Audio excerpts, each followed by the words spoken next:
In recent years, Call of Duty has been slowly sinking, with each new entry feeling less like a step forward and more like a franchise running on fumes, drifting further away from the spark that once made the genre so popular. Call of Duty is uninspired, churning out lifeless installments to its sub-series year after year despite a distinct lack of innovation in the mechanics they present, the stories that fail to capture the attention of their audiences, and a lot of player fatigue thanks to these limitations. Black Ops 7 has brought all of these complaints to the fore, and the game's developers have responded to those raised voices with what seems like a placatory attempt to do better. However, the message brings to light a problem that showcases that perhaps Activision and the developers need to take a step back and reevaluate a strategy that clearly isn't working for them. But what was the mistake that has managed to elude the attention of the team? Why does it spell bad news for the franchise? We're diving into all that as we break things down and explore why Call of Duty might just be headed for further disaster down the line. Let's jump in. Addressing the miserable reception, the developers released a message for its community. Despite all the usual promises of making things better, there was a particular focus on something which makes us uneasy about the future of COD. Things started off well enough, with the developers assuring players that they are going to try making Black Ops 7 one of the best shooter games, even throwing in a free trial of the game's multiplayer modes along with a double XP weekend. That's all well and good, it's probably going to bring a few players to the table, everyone loves free stuff after all. The promise of seasonal support is also quite alluring, along with the assertion that player feedback is going to shape the course of how things are made for the game. Up until this point, this is a step in the right direction, showcasing how the team behind the franchise's content understands what its players want and is willing to commit to fixing its mistakes. Credit where it's due. But things don't get better with the next statement. Speaking about future titles in the franchise, the developers have stated that they would no longer do back-to-back releases of Modern Warfare or Black Ops games, to ensure we provide an absolutely unique experience each and every year. We're sure that you, like us, have already spotted the glaring issue with this declaration. There is still going to be a new Call of Duty game every year. Player fatigue is a real thing, but the people behind the Call of Duty franchise seem to assume that that's a myth. While flipping between various sub-series within the franchise could certainly allow for some variety, it's the fact that the franchise is going to stick to its annual release schedule that has us worried. It's a statement that undercuts everything good about the recent update, pinpointing a distinct lack of objectivity in the evaluation of player feedback. Yeah, switching things up every year could let the developers flex their creative chops a little more, but hasn't the team considered what it could achieve with more time, allowing it to truly focus on delivering on its promise of driving innovation that's meaningful, not incremental?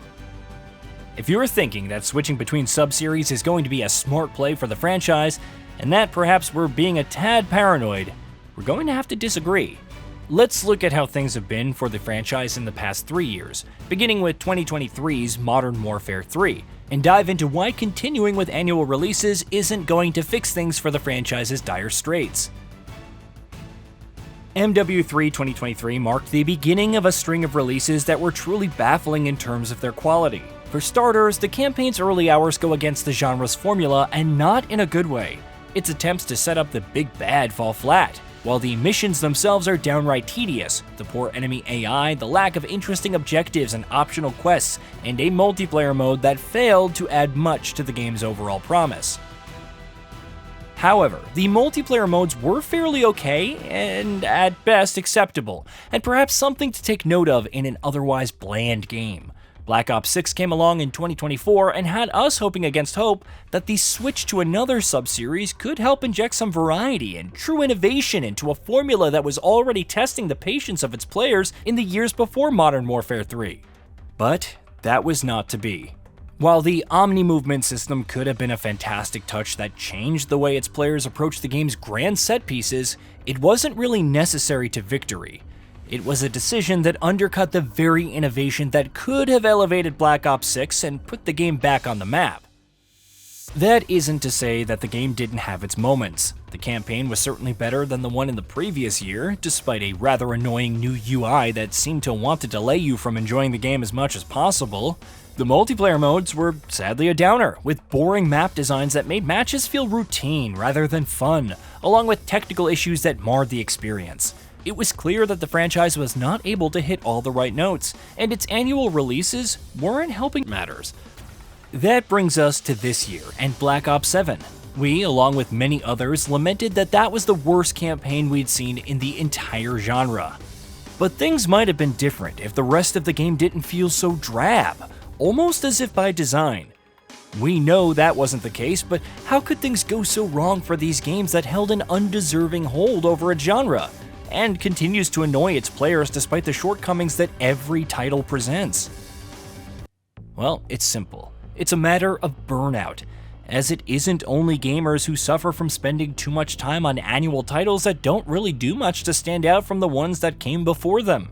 And like a person who's unable to find their groove despite their best efforts, the franchise desperately needs a break if it's to ensure that its next installment turn things around for it. It's fair that the team behind Black Ops 7 is reaching out to its players. This is the least they can do given the disasters that they've released, but this effort to try and earn back the trust of its disappointed fanbase seems like all talk with no substance. Look, taking accountability for one's failures and promising to do better is always a great choice. I mean, just take a look at Build a Rocket Boy's truly tone-deaf effort to mitigate the backlash it was receiving from Mind's Eye earlier this year. The developers and Activision's decisions to merely fix its games is not going to cut it in a world where excellent shooters like Fortnite and Arc Raiders exist. Even the Battlefield franchise has managed to get an edge over Call of Duty this year, despite Battlefield 6's campaign also being disappointing to a certain degree. You must be thinking that we've come down quite hard on Call of Duty and that our criticisms might seem like they're unwarranted. But that's far from the truth. Shooters are a popular genre, and we absolutely love the good ones. But sincerely speaking, Call of Duty is well past its shelf time. And given that there is no stopping the annual train, I see no future for these games in this genre. Call of Duty's European sales are down more than 50% compared to Black Ops 6. Heck, it even sold 63% fewer copies than Battlefield 6 at launch. These numbers don't lie, and player fatigue is real, something the people behind Call of Duty don't seem to understand. Or perhaps they don't care as long as money is flowing in. For any great experience to happen, the game needs to be cooked well, and that needs time.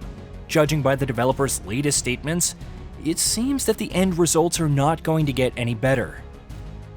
Any video game franchise should be good enough to win players' resources and money, and one cannot achieve that if it simply rushes its team to churn out a new title without actually lending it the substance and style it needs to actually be a great game. Cyberpunk 2077 should be a very important lesson to the team, and a reminder that good things take time. But hey, pretty sure this advice is going to fall on deaf ears. Personally, I wish we didn't see another Call of Duty for a while. Sure, its player base and hardcore fans will be disappointed, but the truth is that there are far better experiences on the market that are doing some exceptional and unique things that the people behind Call of Duty can only imagine. Hey, did you know that we at Gaming Bolt upload new videos every day? Stick around, drop a like, subscribe, and hit that bell. And let us know what kind of content you'd like to see in the future with a comment below.